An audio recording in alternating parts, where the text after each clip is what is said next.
Вітаю вас на стрыме Еўрарадыё. Сёння з намі экс-дацэнтка МДЛУ Наталья Дуліна. Прывітанне, Наталья. Добрый дзень. Наталья была адной з лідарак страйку ў МДЛУ. Пасля гэтага яе звольнілі з кафедры італьянскай мовы, потым яе затрымалі 2 тыдні. Наталья правяла ў ізалятары і вызвалілася ў канцы мінулага тыдня. Спадарня Наталья, як справы? Все хорошо, спасибо. Я чуў, што ў адной з камер з вамі ў ізалятары вы пабачылі сваіх студэнтаў. Ці гэта праўда? Вы знаете, я хочу немножечко поправить. Напротив меня, когда мы были в ИВС на Окрестина, оказались девочки, и мы увиделись через окошечко и выяснили, что они тоже студентки, но не нашего университета, но они сказали, что они меня знают. И мы друг дружке помахали и, в общем, с ними общались, когда было возможно.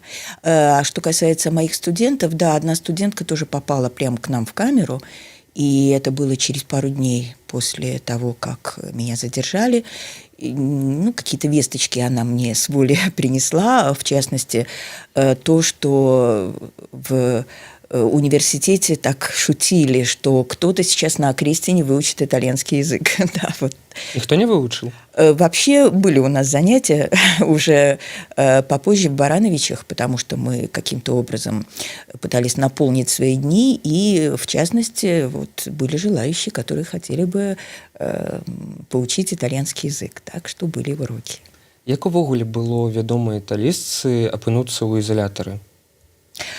Ну, вы знаете, я столько читала об этом до этого, что, наверное, где-то психологически я была к этому готова, то есть я очень хорошо себе представляла, что там может быть. И у меня в тот момент, когда меня задерживали, у меня, в общем, как-то сжалось сердце буквально на мгновение, а потом как-то отпустило. И, ну, в общем, дальше все, что происходило, как-то нормально я восприняла, я нормально это перенесла. А як да вас ставіліся ў ізалятары, з кім вы былі ў адной камере? Што гэта за людзі? Вообще об этом месте можно сказать, что, естественно, это тюрьма. Я не разбираюсь в этих названиях, но это, естественно, тюрьма, это место, где ограничивают какие-то наши свободы.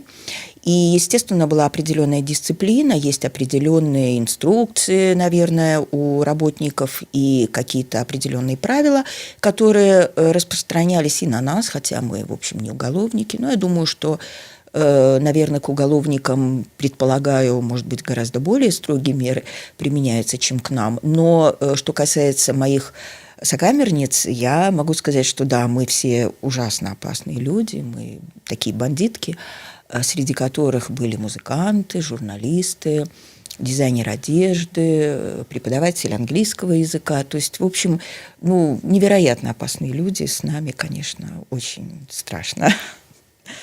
Раз вы падтрымліваеце з некім з іх контакт? Вы знаете, да, у меня мы как-то переписывались, немножечко общались. После того мы вышли в разные дни, и мы немножечко общались после этого. И, в общем, я так понимаю, что у всех пока все нормально. Распавядзіце, калі ласка, падрабязней пра абставіны вашага затрымання, што ўвогуле адбылося ў той дзень, пэўную храналогію, калі ласка. В тот день, это была вообще забастовочная неделя, которая была объявлена сразу после народного ультиматума. Мы ее провели в соответствующем режиме. Я отменила занятия, объяснила студентам, почему. И просто каждый день я подтверждала то, что забастовка продолжается, и я на работу не выхожу. Но, тем не менее, с активистами, с моими единомышленниками я встречалась каждый день в университете. Мы обсуждали ситуацию в стране и чем мы можем помочь, какой вклад мы можем внести. Все это происходило достаточно мирно, но, опять-таки, при этом я на занятия не ходила. И в четверг, 29 числа, меня уволили, сообщив мне мои коллеги сообщили, что звонили из отдела кадров с просьбой подойти, расписаться в приказе и забрать трудовую книжку. То есть уже было ясно. На следующий день, в пятницу, я пришла, а у нас, знаете, сейчас такая охрана, это милиционеры, они в милицейской форме.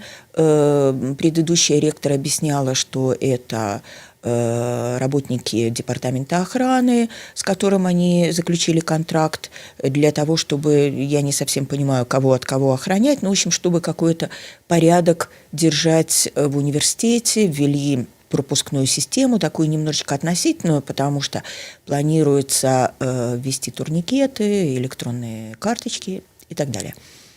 И, значит, в тот день ко мне подошел сразу милиционер, а они всегда на виду, когда какие-то есть акции, когда студенты выходят во время перерыва, поют песни и так далее. И вот он ко мне подходит и говорит: знаете, вы уволены, вам не нужно здесь, вы не можете здесь находиться.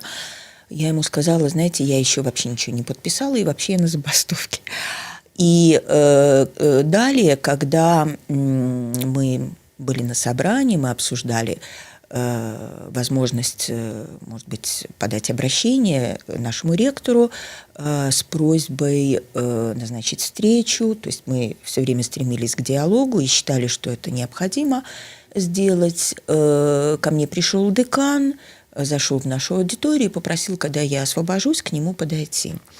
И когда я к нему подошла, у него оказались все эти документы, которые мне нужно подписать. То есть Магомед пришел к горе, раз я не шла в отдел кадров, значит, вот таким образом меня попросили и, в общем, ускорили, скажем так, мое увольнение.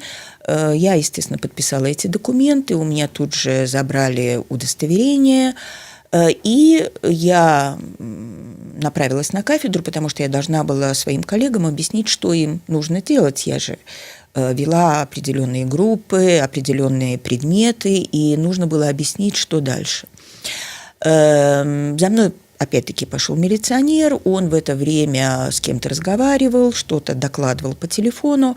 Когда мы подошли к дверям кафедры, он мне сказал: вы теперь должны покинуть университет, потому что вы уволены. На что я ему сказала: скажите, пожалуйста, вашему начальству, указав на телефон, что я должна передать дела, я не могу сразу уйти. На что он мне сказал: это не мое начальство, это ваше начальство. Я побыла некоторое время на кафедре, поговорила с заведующим, и затем я спустилась, собиралась выходить, я спустилась на первый этаж от нашего корпуса, где находится кафедра. Этот корпус стоит на улице Румянцева, то есть перпендикулярно главному зданию. Я вышла за калитку, то есть за территорию университета, прошла несколько метров, и ко мне подошел человек и сказал: пойдемте со мной. В первый момент мне как-то было очень... то есть я поняла, кто ко мне подошел и почему.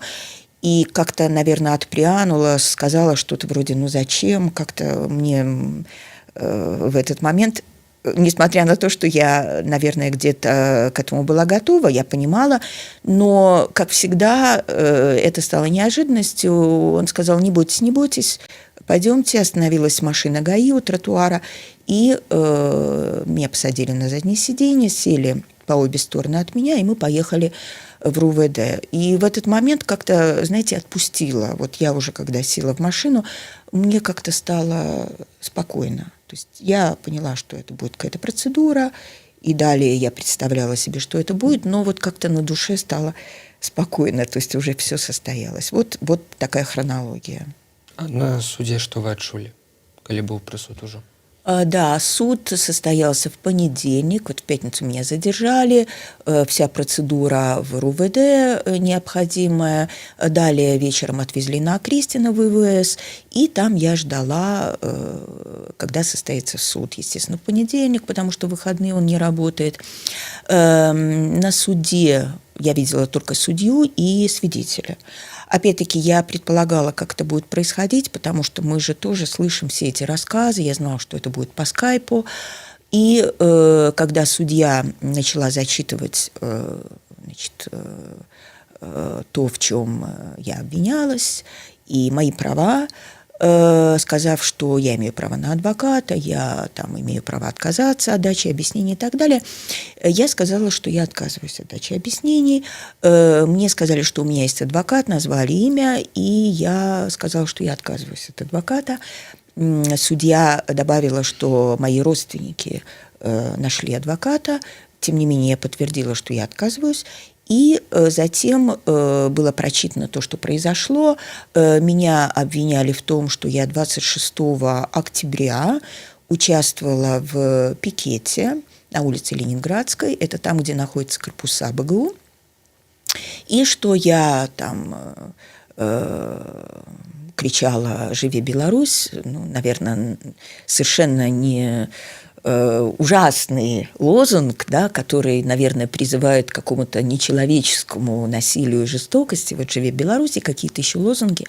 Выступил свидетель, который точь-в-точь, слово в слово повторил то, что было написано в протоколе, и что он в это время осуществлял обязанности правоохранительные и меня видел. До этого еще в РУВД мне показали скриншот видео, которое было на Ютубе, и там мои фотографии, то есть все было абсолютно... Вы имеете на увазі, так? Зворот выкладчиков? Нет, это было не видеообращение, это было именно то, что происходило 26 октября, и я действительно там была, это понятно и по фотографии, и, в общем, ну, а почему мне это нужно скрывать? Но, опять-таки, никаких объяснений я на эту тему не давала. Единственное, что меня спросили, есть ли у меня какие-то вопросы к свидетелю, но вопросов у меня тоже не было, потому что все это соответствовало истине. И далее мне на суде, я видела только судью, я не знала, присутствует кто-то там или нет, и меня спросили, признаю ли я свою вину, на что я сказала, что да, признаю. Немножечко, наверное, это выглядит странным, да, когда человек говорит, что да, я признаю свою вину. Но я хочу пояснить, на мой взгляд, что это я не юрист, но я так понимаю, я сталкивалась с юридическими терминами и какими-то фразами, предложениями. Ну, я работала и переводчиком, и переводила какие-то бумаги. Я понимаю, что есть какие-то такие обороты, которые, ну, наверное, имеют несколько иной смысл.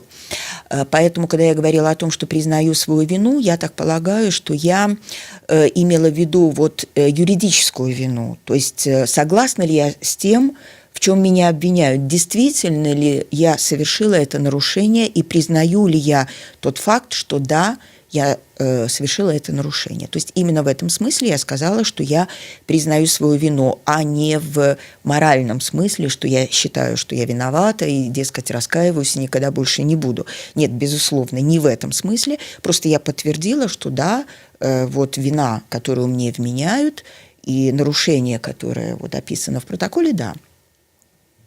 Вот такой был суд. Увогуле пра страйк у МДЛУ. Як он пачаўся і праходзіў, мабыць, ці дэканы, ці рэктарка нават спрабавалі выйсці на сувязь, паразмаўляць, што вакол страйку было? Вы знаете, еще до забастовки вот эта вот акция, это активное протестное движение началось вот буквально с 1 сентября, когда был День знаний, и в этот день также была назначена забастовка всех университетов, студентов и преподавателей, и все началось именно там и тогда. И все это продолжалось. В каком виде? Были активные студенты и преподаватели, которые очень мирно и, стараясь не нарушать никоим образом внутренний распорядок, какие-то правила внутреннего университета, высказывали мирно свою позицию и свои убеждения, свои требования, которые соответствуют общим требованиям. Это честные выборы, это отставка Лукашенко, это немедленное прекращение насилия и освобождение всех политзаключенных. То есть фактически все то, что мы продолжаем требовать до сих пор. У нас есть определенный актив, то есть это студенты, которые посчитали необходимым и невозможным молчать, и необходимым высказываться, и преподаватели. И когда настал день забастовки, мы, естественно, продолжили в этом же направлении наши действия. Мы должны были, предполагалось, что мы объединимся с другими университетами, что мы каким-то образом пойдем в центр города колонной. Такая была задумка. Она состоялась, наверное, это все состоялось, но немножко по-другому, потому что до нас дошла информация, что везде все оцеплено, и мы понимали, что мы сделаем несколько шагов, и мы будем задержаны. Поэтому мы выбрали такой партизанский способ, и тем не менее мы нашли возможность как-то собраться и, опять-таки, мирно, с плакатами, которые, опять-таки, выражали наши требования и нашу позицию, мы некоторое время стояли вот там, где я говорила, на Ленинградской, и единственное, что было, и вот что спровоцировало приход ОМОНа, ОМОН нас не задерживал, но ОМОН нас оттеснял с тротуара и с проезжей части, оттеснял именно в сторону дворика БГУ, чтобы мы вот этот общественный порядок не нарушали, не загораживали движение и так далее. И вот таким образом происходила наша акция, которая продолжилась совместно с пенсионерами, потому что это был понедельник, это День пенсионеров. Мы знали, что они собираются на площади Незалежности, и мы к началу этой акции, мы туда подошли, мы объединились с пенсионерами. Пенсионеры совершенно необыкновенные люди, ими можно только гордиться и восхищаться, и в общем, мы были растроганы до слез, когда они сказали: ребята, идите в середину нашей колонны, а мы вас будем защищать. То есть, невероятно, нет слов, и это просто невероятно. И вот мы с ними тоже влились в их акцию, и вместе с ними дальше продолжили этот день. Вот таким был первый день забастовки, который продолжился уже на протяжении недели. Мы собирались в университете, мы ходили по аудиториям во вторник, просили разрешения у преподавателей, которые вели занятия, уделить нам буквально пару минут. У нас было сообщение для них. Преподаватели реагировали по-разному, некоторые разрешали, и тогда мы вот с плакатиком «Народный ультиматум», где раз, два, три требования, мы очень быстро высказывали, что вот сейчас проходит забастовка посвящена тому-то и тому-то, вот наши требования, и мы вас приглашаем, если вы хотите примкнуть, присоединиться к нашей забастовке. Вот таким был наш текст. Некоторые преподаватели категорически сразу с порога говорили нет, и тогда мы уходили. Некоторые начинали возражать или каким-то образом высказывать противоположную позицию, очень часто недовольна. Одна преподавательница сказала что-то вроде того, что не мешайте работать, и на что я не выдержала и сказала: если вам нравится работать в такой стране, пожалуйста. Вот. Не более того. И далее мы посвящали время обсуждению наших действий, результатов того, что тех действий, которые происходили, которые уже какие-то предварительные результаты в первые дни забастовки по стране, и рассуждали, обсуждали те планы, которые мы могли бы разработать, и как мы дальше видим свой вклад в забастовку и вообще в то, что происходит в протестное движение. Вот таким образом проходила наша забастовка, забастовочная неделя. В субботу 31 октября должен был быть свободный день. И я еще в пятницу подумала, что наконец я отдохну. И вот в какой-то степени я отдохнула, да. Правда, не там, где предполагала, в общем, да. Вы ўвогуле публічны чалавек. Здзівіліся, калі менавіта вы сталі сама сабой адным галоўнай забастоўшчыцай ці адным з сімвалаў забастовачнага руху у ВНУ? Вы знаете, мне вообще очень странно, что вокруг меня как-то образовалось такое мнение, что меня как бы возвели в ранг лидера, потому что я по характеру не являюсь лидером, и я точно знаю, что я как организатор, как руководительница, ну, это не мое. И я считаю, что быть руководителем – это такая же профессия, как все остальное. Этому надо учиться, это нужно знать профессионально. И, конечно, как в любой профессии, нужна какая-то склонность к этому, способность. Ведь мы же, когда оканчиваем школу, мы думаем, что мы будем делать дальше, и идем туда, где нам кажется, мы можем себя применить, что-то, что нам близко. Быть руководителем никогда я не считала это своим делом, и никогда не считала себя вот просто исполнителем того, что говорят другие. Мне было очень удобно в моей профессии, потому что она творческая, и она позволяет работать индивидуально. То есть каким-то образом, естественно, я работаю со студентами, но именно я организую этот процесс, и это дает мне возможность проявить себя творчески. А что касается лидерства, это, по-видимому, произошло как-то совершенно случайно, потому что изначально я просто в силу своей совести, своих убеждений, которые я не меняю уже на протяжении 26 лет, и никогда не высказывалась по-другому, никогда не скрывала свои позиции, но, наверное, никогда не была каким-то активным и суперактивным деятелем. Я свою позицию не скрывала, но, тем не менее, не была в рядах там, революционеров или тех, кто вот где-то находится впереди, на передовой, скажем так. Поэтому здесь все началось с насилия и с очень возмутительного задержания студентов прямо на территории университета, прямо в университете. И на это мы, естественно, не могли не отреагировать. Это был второй момент, который, наверное, окончательно выбил нас из колеи и заставил нас все-таки очень активно включиться в своей обстановке, в своем окружении, то есть в университете, в этот процесс. Первый, конечно, момент – это 9 августа и то, что последовало за ним. Это заставило меня и многих других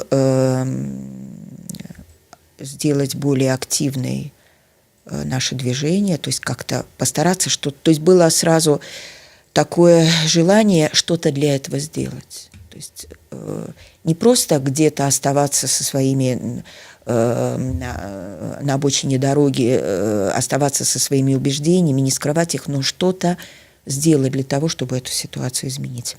И когда студентов задержали, мы поняли, что мы, во-первых, нам было стыдно, что задержали их, а не нас, потому что, это молодые люди, это дети, и получается, что мы, взрослые, здесь на свободе, а они где-то там в РУВД, их потом отпустили, но был суд, и им назначили штрафы. То есть мы не могли не поддержать их, потому что мы понимаем, что чувствует человек в такой ситуации. И именно с поддержки все началось, потому что мы присоединялись к ним на большой перемене, когда они стояли на крылечке, пели песни, все это проходило очень мирно, а мы стояли с ними, тоже подпевали и смотрели вокруг. И мы смотрели, не подъедет ли какой-нибудь микроавтобус, автозак и так далее, потому что мы хотели просто убедиться в том, что они в безопасности. И затем, понимаете, когда были какие-то акции, когда была позорная инаугурация или какие-то были другие ситуации, где когда происходили совершенно возмутительные вещи, и мы не могли не отреагировать на это, естественно, мы собирались, может быть, в какие-то моменты нас было больше, но, тем не менее, мы понимали, что мы не имеем права нарушать учебный процесс, мы должны заходить в аудитории по расписанию, поэтому все проходило в основном на большой перемене. А уже забастовка – это акт совершенно публичный. Мы настаивали на этой публичности, и, наверное, я в большей степени настаивала на этом, и поэтому все то, что произошло, приобрело, наверное, такой размах и поставило меня в центр вот этого движения, хотя я до сих пор не считаю себя ни публичным человеком, ни медийной персоны и так далее. То есть это совершенно не мое. Вот. Так что... А еще я, знаете, могу сказать, что поскольку я преподаю, я привыкла к тому, что я должна организовать учебный процесс, это зависит от меня, разложить все по полочкам. И, возможно, в какие-то моменты я также раскладывала по полочкам какие-то наши действия, да, которые, естественно, о которых я говорила, я выступала с какими-то предложениями, мы все это обсуждали. И, возможно, где-то тоже это показалось окружающим, ну, каким-то организационным моментом с моей стороны и тоже сделало меня вот таким организатором. Хотя я до сих пор считаю, что я просто одна из тех, кто не может молчать и кто считает, что если что-то может сделать для этого, ну, он встает и делает. Вы говорили аб падтрымке, якая была. А якую цяпер вы атрымліваеце падтрымку ад студэнтаў ды калег? Вы знаете, безусловно, я общаюсь с ними. Я знаю, что происходило, когда я была задержана.